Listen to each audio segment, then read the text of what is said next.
இந்த உலகத்திலேயே எது நடக்காதோ அதை பேசுறவர் தான் சீமான்.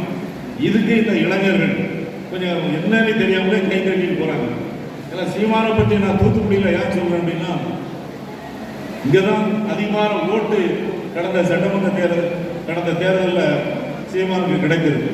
அதனால அந்த இளைஞர்களை, அந்த பிரேம்வாஸ் பண்ணியிருக்கின்ற அந்த இளைஞர்களை நாம் சென்று அழைத்து பேச வேண்டும்.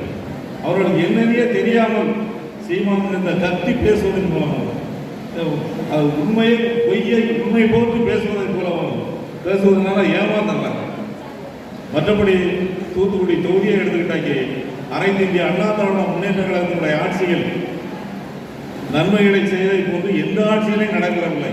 எல்லாம் நீங்க வந்திருக்கீங்க, மின்சார கட்டணத்தை பாருங்க, வீட்டு வரியை பாருங்க, சொத்து வரியை பாருங்க. அம்மா இதெல்லாம் செய்யல. நீங்க ஒரு பையன் கொண்டு போனா இலவச அரிசி 20 கிலோ எப்படியும் வாங்கிட்டு வரலாம்.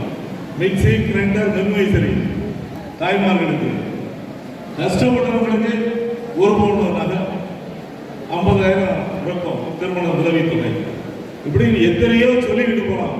இவ்வளவுதான் சொல்லலாம். ஆனால் திமுக ஆட்சியில் நம்ம கண்டது என்ன?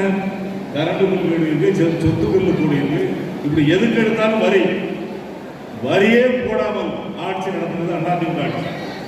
திமுக ஆட்சியில் சொன்னாங்க, நாங்க ஆட்சிக்கு வந்தா வரியே போட மாட்டேன்னு சொல்லி பேருந்து கட்டணத்தை இவ்வளவுதான் உசந்திட்டாங்க. வெளியே தெரியாது, சொல்லலே தவிர பேருந்து கட்டணம் எங்கேயோ போய் தாய்மார்களுக்கு 1000 ரூபாய் தாரன்னு சொல்லிட்டு 1 கோடியே 2 கோடியே 25 லட்சம் தாய்மார்கள் இன்னைக்கு குடும்ப தலைவிகளாக இருக்கின்றார்கள்.